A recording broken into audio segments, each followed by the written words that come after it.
తాను ప్రాతినిధ్యం వహిస్తున్న పెనమలూరు టికెట్ను జోగి రమేష్కు కేటాయించడంపై అసంతృప్తిగా ఉన్న ఎమ్మెల్యే పార్థసారథి తెలుగుదేశం పార్టీలో చేరేందుకు దాదాపు సిద్ధమయ్యారు.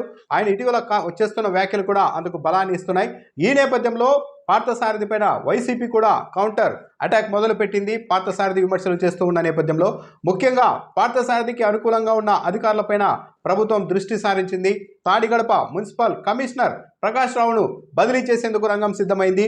ఈయన తెలుగుదేశం పార్టీలో పార్థసారథి తెలుగుదేశం పార్టీలో చేరబోతున్నారని తెలిసిన తర్వాత కూడా పలు పనులు ఇంకా పూర్తి కాకముందే ఆ పనులకు సంబంధించి పార్థసారథి పేరుతో శిలాఫలకాలను ఏర్పాటు చేసేందుకు మున్సిపల్ కమిషనర్ అత్యుత్సాహం చూపుతున్నారు అన్న ఫిర్యాదు వెళ్ళింది. మున్సిపల్ సిబ్బందితో కలిసి వెళ్లి శిలాఫలకాలపై పార్థసారథి పేరున్న శిలాఫలకాలని పనుల వద్ద ఏర్పాటు చేయడంతో అధికార పార్టీ నేతలు ఆగ్రహం వ్యక్తం చేశారు. దీనిపైన ఫిర్యాదులు చేశారు. దాంతోపాటు పార్థసారథికి సంబంధించి పెండింగ్ బిల్లుల్ని, ఆయనకు అనుకూలమైన వ్యక్తుల పెండింగ్ బిల్లుల్ని కూడా మున్సిపల్ కమిషనర్ మేఘాల మీద క్లియర్ చేస్తున్నారు అన్న సమాచారం కూడా ప్రభుత్వ పెద్దలకు వెళ్ళింది. ఈ నేపథ్యంలో తాడిగడప మున్సిపల్ కమిషనర్ ప్రకాష్ రావును బదిలీ చేసేందుకు రంగం సిద్ధం చేశారు.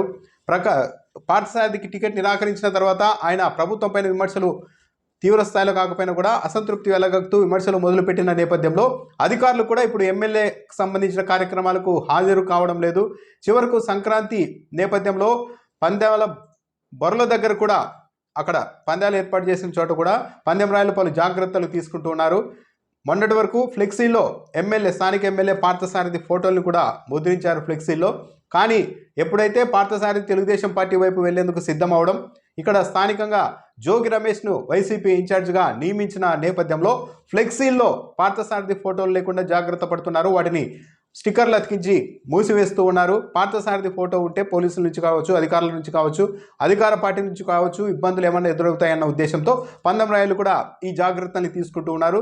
సో మొత్తం మీద అయితే పార్థసారథి కట్టడికైతే అధికార పార్టీ కూడా చర్యలు మొదలుపెట్టినట్లుగా ఉంది. ఆయనకు అనుకూలమైన అధికారులపైన బదిలీ వేటు వేస్తున్నారు. పెండింగ్ బిల్లులు వెంటనే క్లియర్ కాకుండా కూడా చెక్ పెట్టేందుకు కూడా ప్రయత్నాలు చేస్తూ ఉన్నారు. సో వీటిపైన పార్థసారథి ఎలా స్పందిస్తారు అన్నది చూడాలి.